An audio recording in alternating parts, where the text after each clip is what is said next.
Okay, y'all. Good morning once again. This is live, and I'm doing this with a hot new mic and trying to see how this sounds, how this comes out. Hopefully, everything is working good, and you get a good sense of what we're doing here. This is Coffee and Chat with Red Bruce. I am doing this once again. Uh, hopefully, hopefully we can do this and have a good time. And we're covering some money deals, dealing with some things with finances. And as we deal with these things with finances, I want to make sure that you remember our financial fitness challenge this summer. We just wrapped it up. I'm going to do a closeout session later on, but I thought one of the ways to help people continue is to help people measure their money, help people measure their money and where their money goes. And this is part of what we're trying to do today. And so we're doing this through what I like to call one of my other ventures within the multimedia venture, Faith and Finances, which helps us see that these aren't two separate subjects. These are subjects that intertwine. These are subjects that complement each other. And I think that we should begin to take a different approach to both elements of faith and finances and look at those from a perspective that we're given in the Bible, which is pretty much what the world has done and has made billions, if not more, off of it, just taking the word of God and applying the basic principles of it and not even taking it all away. So imagine that a lot of what has been successful in the marketplace has been taken from the Bible. We can get into that later, but keep that in mind. That's why we're doing it. That's how we're doing this. Now, what are we talking about today? Talking about Money Tracker. Money Tracker. And the reason I came up with this was simply because we were dealing with how to get people on track. Let's say it that way. Get people on track with their money. So I'm going to go through this real quick. No problem. You'll be able to see it. And this is the Money Tracker. Mm-hmm. And so the Money Tracker, it's for 90 days. I've covered it for 90 days. Technically, it's an Excel spreadsheet. Technically, it covers 93 days, right? But we don't have months that run like that, okay? If you come across a leap year and you're thrown off, um, I can give you some tips on how to deal with that. But for the most part, throughout a regular calendar year, you're fine, right? You're fine with this tracker. It's better to have more space and cells and within a workbook than you need rather than not enough, okay? And so this money tracker is for 90 days, 3 months, which I picked 3 months because 3 months gives you a pretty good indication of what is a pattern. What is a pattern, whether you have acknowledged it, accepted it, or not. And so once you see it and you have the data in front of you, then you can say, oh, I can see a pattern there. I didn't notice that before. I didn't feel that before, but I am seeing it in the data. That's going to make a difference. So take it right here. Boom. Here's a sample, right? You've got your income, what comes in on the first, right? What goes out on the first, following with other expenses, throughout that month, and other income throughout that month. I say that because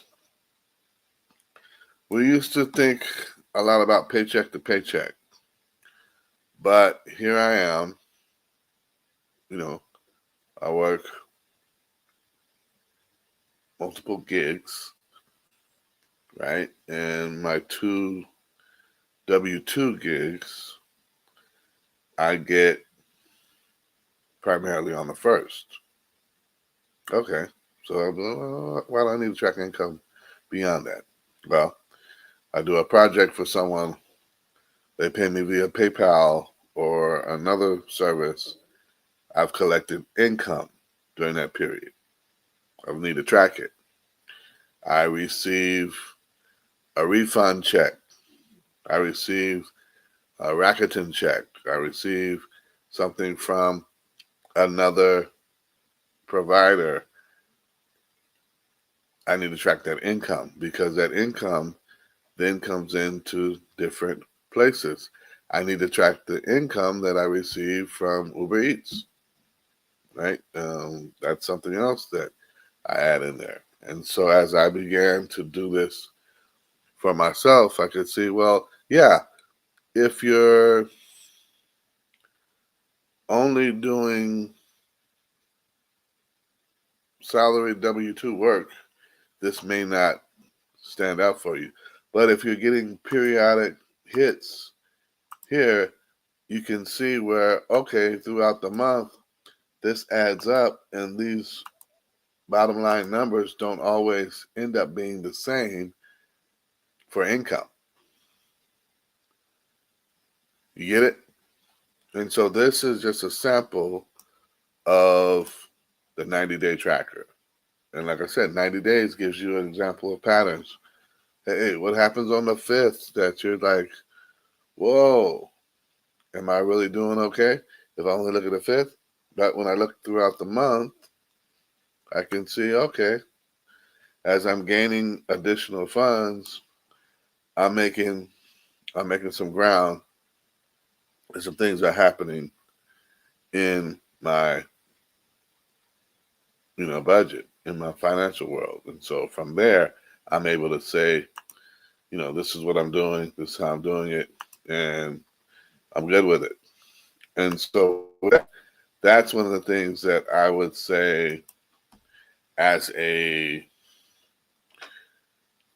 for lack of a better term, as a finance person with a business, or a business person with the responsibility of managing the finances, I would definitely take it and look at this tracker and say, okay, if I had to, how would I use it? If I had to, how would I use it?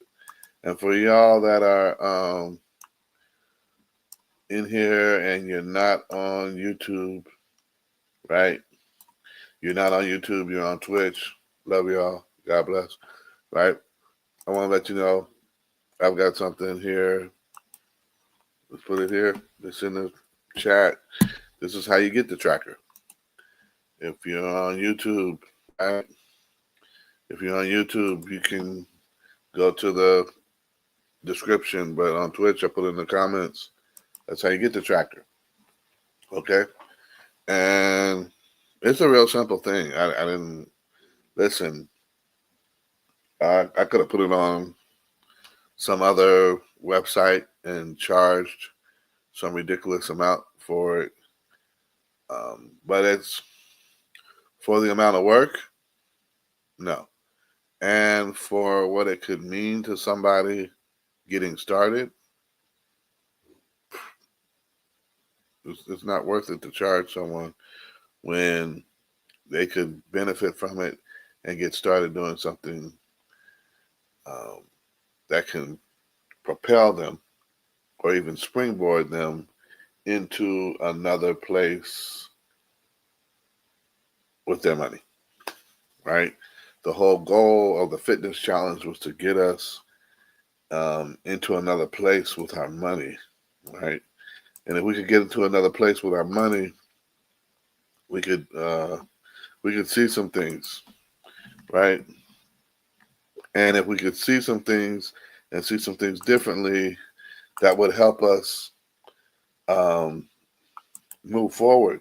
But if we're just sitting here going through it day by day, not really knowing what it is that we're experiencing, right? This whole financial fitness challenge is meaningless, right? It doesn't mean anything because you've spent your time and now you know, okay, I opened a Robinhood account or a Stash account, but you haven't done anything with it. You haven't invested anything in it. I'm going to break down in an upcoming video how a stock that I'm trying to just write out and not really deal with anymore, one of my past favorite fintech stocks, which is still, um, I still like the idea of the company and the concept of the company. I still believe in it, but I just don't believe in the stock bouncing all over the place. And I don't know where it's headed right now. It's just headed to the moon. But in that, I invested early. Now I'm reaping some of the benefits from investing early.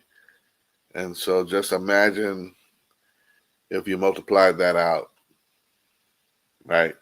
If you multiplied your time horizon out beyond just 9 months, a year, but you got to start with this 90 days, right?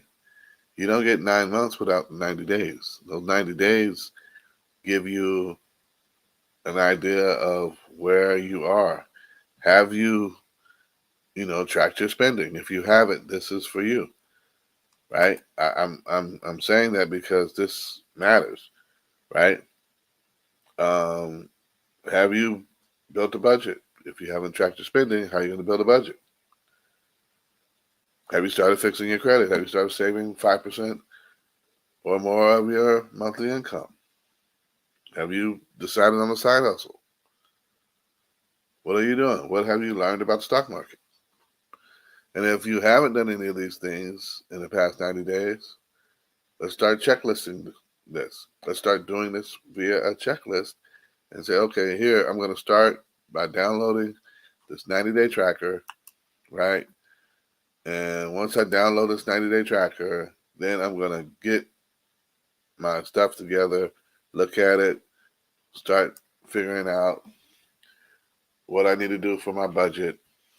And in the meantime, I'm going to learn something about the financials and the stock market and investing. What did I tell you? Start with Investopedia, one of the best resources I know of that can help people that are beginning to learn about investing. That's one of the best things I can tell you. And if you do this right, this is going to propel you. This is going to push you into another arena that you may not have been thinking of, right? I'm saying this again. We're saying faith and finance in the sense of this is what we're standing on. This is what we're built upon. But understand this, we're still trying to inspire people to do something different. We're still trying to inspire people to do something different, whether it's by faith, whether it's because you're in a tough financial situation, whatever might motivate you to make a move. We still want to breathe life into you and get you there to do it. Hey, I want to be there with you. I want to be there in it with you. Hope this works out. This has just been a little bit for right now. Make sure you go to the 90-day tracker, download it, use it. Love to see what happens. Give me some comments. Talk to you later. God bless.